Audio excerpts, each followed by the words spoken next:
बिस्मिल्लाहिर्रहमानिर्रहीम। अस्सलाम वालेकुम। इस वीडियो में पहले मैं आपको तो किताब का तारुफ़ करवाता चलूँ। ये नमाज़ पैगम्बर है, हदीस की रोशनी में हुसैन अल अमीनी की लिखी हुई किताब है। वैसे तो नमाज़ पैगम्बर हर मकातबे फ़िक्र की अपनी अपनी है, लेकिन ये शिया की नमाज़ पैगम्बर ऐसी है कि जिसमें शिया ने अपनी नमाज को आपकी किताबों से साबित किया, अहले सुन्नत की किताबों से। तो हमने इससे पिछली वीडियो में ये साबित करने की कोशिश की थी, यानी कि मौजू तो नमाज पैगम्बर की तरफ था, लेकिन आप लोगों की किताबों में अहले बैत की कितनी हदीसें हैं ये हमने साबित की थी कि कुल कितनी हदीसें हैं। मतलब कि आपके अक्सर उलमा कराम ये कहते हैं जी अहले बैत से तो हदीसें तब नहीं ली, खुलफा राशिदीन से कौन सी ली हैं। तो भाई खुलफा राशिदीन की औलादों से तो आपने ढेर हदीसें ली हैं। अगर अली खलीफा राशिद, अगर आप अली को मानते हैं तो आप मुझे बताएं आपने अपनी सही ऐन में हसन इब्ने अली से क्यों नहीं हदीसें ली। हसन इब्ने अली की बुखारी मुस्लिम में एक भी हदीस मौजूद नहीं है, उनसे आपने हदीसें क्यों नहीं ली बताएं।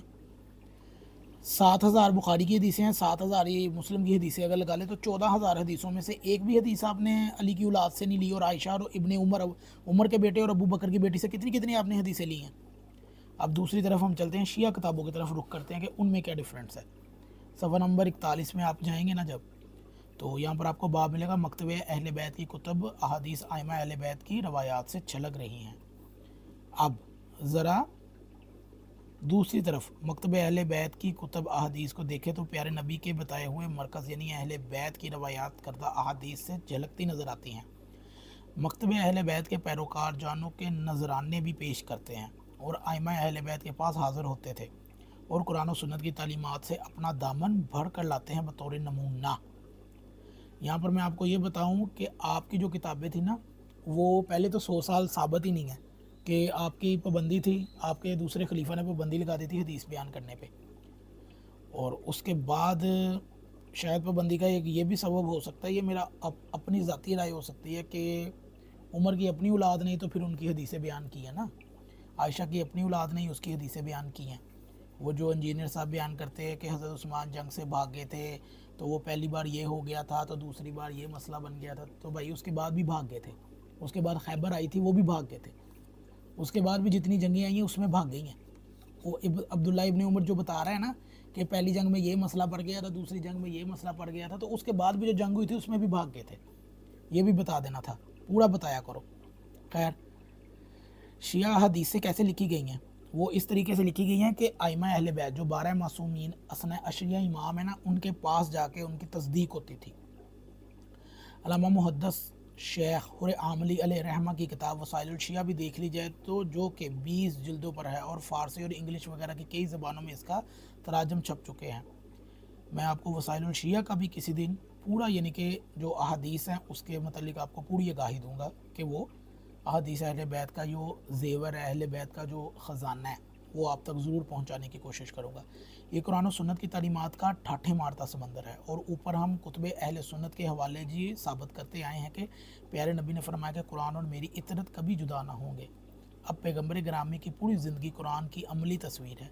इसी तरह आइमा अहले बैत की जो इतरत रसूल है वो कुछ बताते हैं, वो या तो कुरान की तालीमात होती हैं या फिर प्यारे नबी की सुन्नत। सुन्नत ये जो इंजीनियर साहब है ना, उनसे पूछा गया कि वो शिया किताबों के बारे में, तो वो कहते हैं कि जी उसके अंदर बोंगियाँ हैं। बोंगियाँ बुखारी मुस्लिम में बोंगियाँ हैं, दर्जे अव्वल की बोंगी हैं। वो जो आप कहते हैं ना कि क़यामत वाले दिन अल्लाह नज़र आएगा, तो आपको ज़रूर नज़र आएगा वही वाली टांग नज़र आएगी जो वो जहन्नम में डाल देगा ना, आपने वही टांग पकड़ के जाना है अंदर। खैर, क्योंकि आपको नज़र आएगी ना टांग आपकी बुखारी में जो है। खैर, हम अब आगे चलते हैं।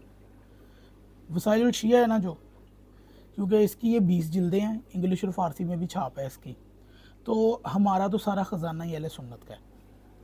असली अहले सुन्नत ये ही है। वो जो कहते हैं ना कि हम इल्मी किताबी हैं, हम अहले सुन्नत है, तो वो 72 फ़िरक़ों वाले हैं ना जो, जिनमें से जाएगा तो फ़िरका ही जन्नत में।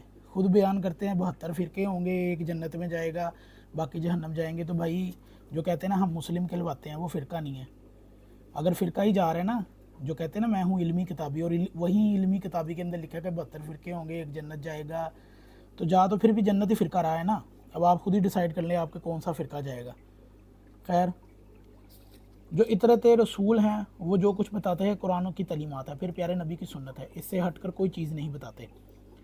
और वही मजाज ही नहीं है कि इमाम सादक का बड़ा वाज़ेह और दो टोक फरमान है, अली बिन मोहम्मद बिन सहल बिन ज़ियाद बिन अहमद बिन मोहम्मद वगैरह कहते हैं कि हमने इमाम जाफ़र सादिक अलैहिस्सलाम से सुना है कि मेरी हदीस मेरे वालिद की हदीस है और मेरे वालिद की हदीस मेरे दादा की हदीस है और मेरे दादा की हदीस इमाम हुसैन की हदीस है और इनकी हदीस इमाम हसन की हदीस है और इमाम हसन की हदीस अमीरुल मोमिनीन अली अलैहिस्सलाम की हदीस है और इसी से आगे चलती हुई नबी करीम सल्लल्लाहु अलैहि वसल्लम की हदीस है और रसूल पाक की हदीस अल्लाह अज़्ज़ा व जल का कौल है। यानी कि अहले तशय्यो का सिलसिला सनद है ना, जो अगर वो किसी भी आइमा मासूमीन से लेके आते हैं तो वो पूरी की पूरी अहले बैत की चेन है। आपकी हदीस फ़लाँ फ़लाँ फ़लाँ फ़लाँ ना लिख ना पढ़, तो सिर्फ कान सुन सुना के सुनने वाली आपकी संदे हैं। तो आपको तो पहले अपने मज़हब पे गौर करना चाहिए ना।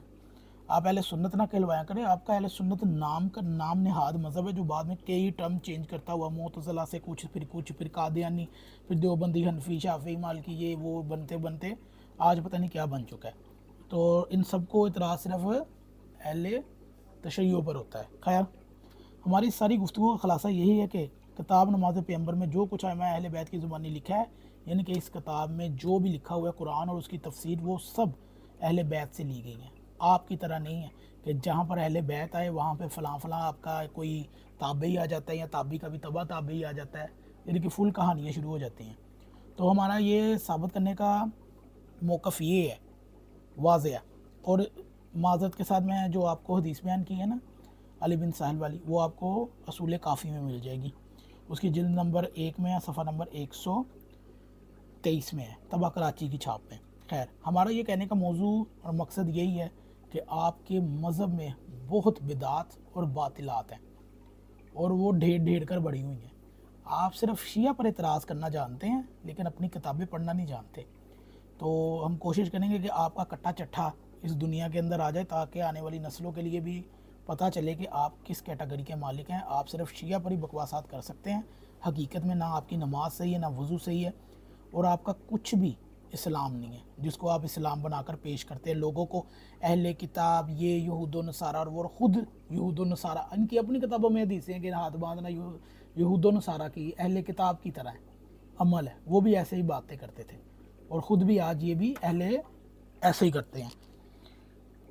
तो इससे मुझे वो बात याद आ गई कि वो सईदी होता था एक मौलवी इमामुल मनाज़रीन से कहा जाता था, वो कहता होता था कि शिया अज़ान के अंदर खलीफा बिला फसल साहबा को गालियाँ हैं। तो भाई तू जो नमाज़ पढ़ता है ना वो सारी की सारी इस्लाम के लिए एक गाली बन चुका है।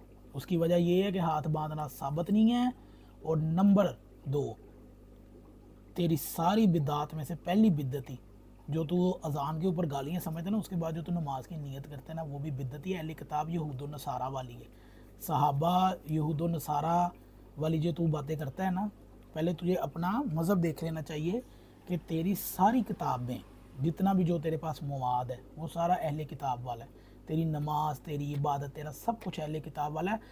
तुम लोग असल गुस्ताख हो कि जो नमाज पढ़ते हो अहले किताब वाली पढ़ते हो और तुम कहते हो सहाबा को गालियाँ देते हो, तुम इस्लाम को गालियाँ देते हो अहले बिद्दत वाली नमाज़ पढ़ के। अगर ये वीडियो अच्छी लगे तो इसे ज़रूर शेयर कीजिएगा।